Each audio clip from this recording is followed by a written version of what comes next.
Hi, welcome to Our Box Guitar Tuition. So my classic album inspection today is Angels' self-titled debut album released October 27th, 1975. It's 50 years old today. So Angels, one of those bands that they always get tagged with, why weren't they bigger? And they signed to the Casablanca label, the same as Kiss. They had a striking image where they were dressed in white satin, a really cool logo that read the same way backwards, which they eventually ended up with, on this, I think, the third album. They're popular in Japan, like a lot of rock bands are. This didn't transfer to the US. I think the highest charting album was their White Hot album, which made number 55. That was their fourth album. So they were getting progressively higher up the charts with each release, but they just never broke through. So I'll go into that, why I think maybe that was later on. But basically they've got Frank Domino on vocals, I think Barry Brandt on drums, Punky Meadows on guitar, I've got a little tale about that as well. Greg Giuffria on keyboards, who you know from Giuffria and House of Lords. I forget what the bass player was called originally. A guy called Felix Robinson took over later on. Sorry, just got an itch on my nose. So the debut album's like a strong debut. It's produced by Derek Lawrence, who I think did early Deep Purple, and also Jim Sullivan. So people all know the name Big Jim Sullivan. He's a famous session guitarist in the UK, and I think he moved out to the US and went into production there.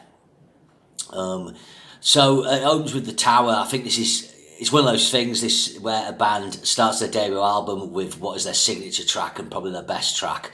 There's a few examples of this in history, like Dark Knight Ranger or Bon Jovi would be examples for me. But this is a really good track. So it starts with weird sort of keyboard effects, kind of a laser noise, woo, woo, woo, woo.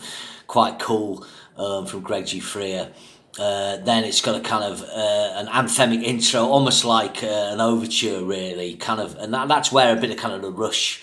Not that I compare these to Rush, but you could hear a bit of a kind of a Rush vibe to that.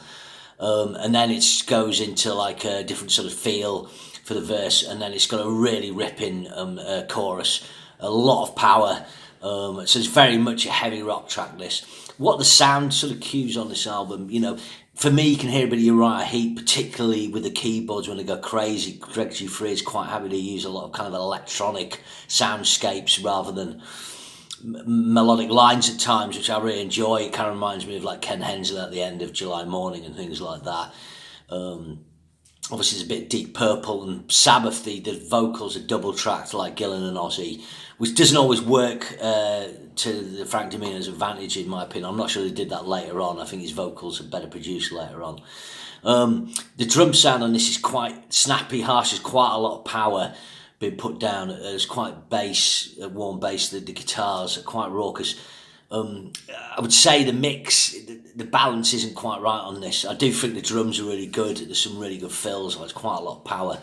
So the band definitely started out heavier on this album, and The Tower is an example of that. Again, I suppose you can compare the lyrics as well. It's fantasy metal lyrics, rock lyrics. It's keeping in line with what Richie Blackmore is doing in Rainbow and will progress with. It's what Styx are doing on the Equinox and later the Crystal Ball album, so that's where the pomp elements come in as well. So The Tower's 7 minutes long, as is the next track, Long Time. So again, this has got quite an ethereal chord progression, a sort of wailing vocal from Frank Domino. So Domino's a good singer. I think he suffers from two things. He's got quite a shrill tone to his voice, and he's got a little kind of warble. So again, he's in that typical ilk where he can sing high and he's got quite high frequency with his voice, but he's more in a kind of Geddy Lee kind of frequency, not the Steve Walsh or the Dennis DeYoung. I was thinking today as well, later on, Steve Perry when he joins Journey, when Angel are a few albums in, and so like Journey gets the drop on Angel. They've been a prog rock band, haven't they? And then they get Steve Perry in, and then they could go more AOR. They've got the keyboards and the time it right. And Steve Perry's got that high piercing tone, but it's a bit warmer. It's just a thought, but a Long Time's really good. It's atmospheric. It's got quite a nice Zeppelin vibe to this. Kind of bit stairway bit. I think the riffage has got a descending line that reminds me of Chicago's 6:20. I can never remember 25 to 4 or whatever it's called. Anyway.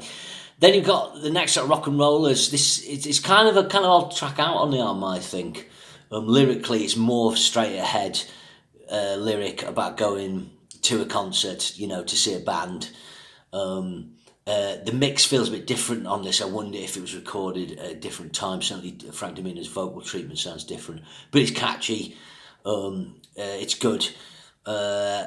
Then you got Broken Dreams. This has got a really heavy riff. It kind of reminds me of a heavy sort of Uriah Heep or Sabbath Purple. This has got some cool. The drums are really powerful on this, and you've got some cool lead by Punky Meadows. Make sure we pronounce it right. And then it's kind of got the electronic kind of soundscape weirdness whittling from Greg Truffaut at the end that I love.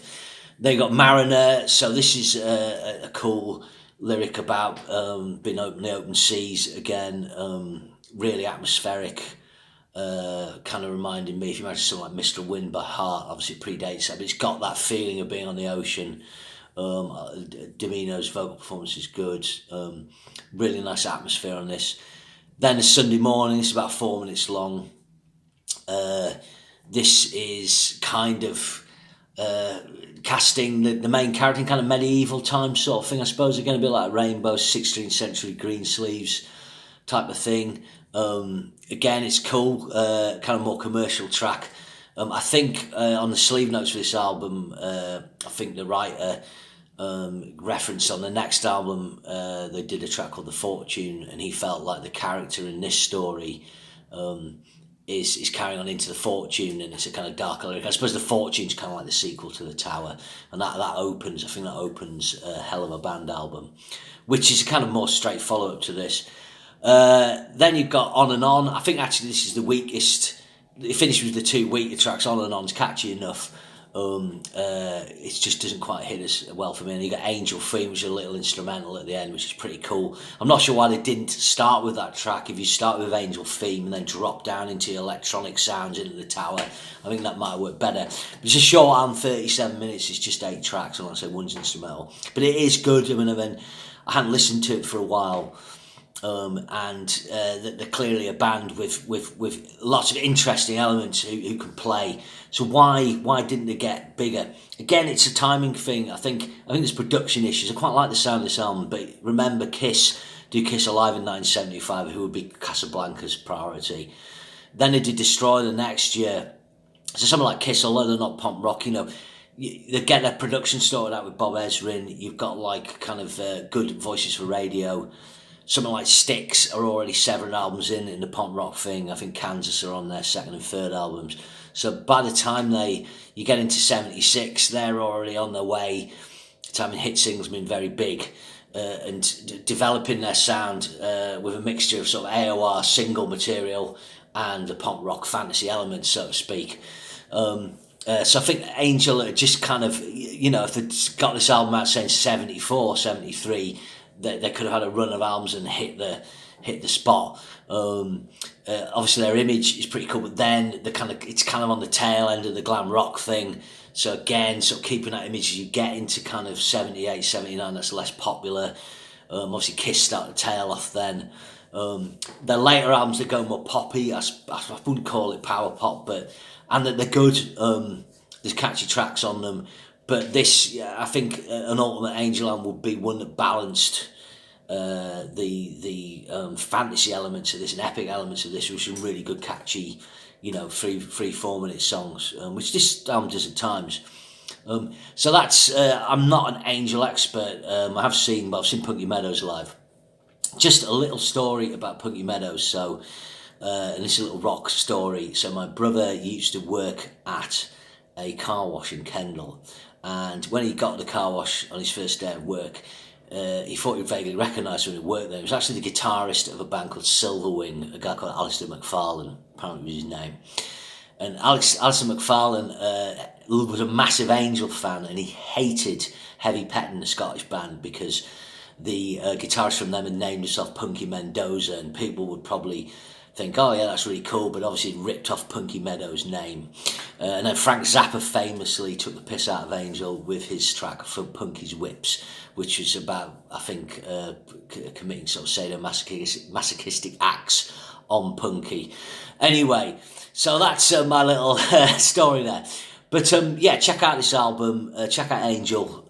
A kind of, again, another one of those bands that did make it a kind of little footnote in the history of American hard rock, punk rock. Remember, share and subscribe, and I'll see you again soon. But not many left of these. Cheers, thanks.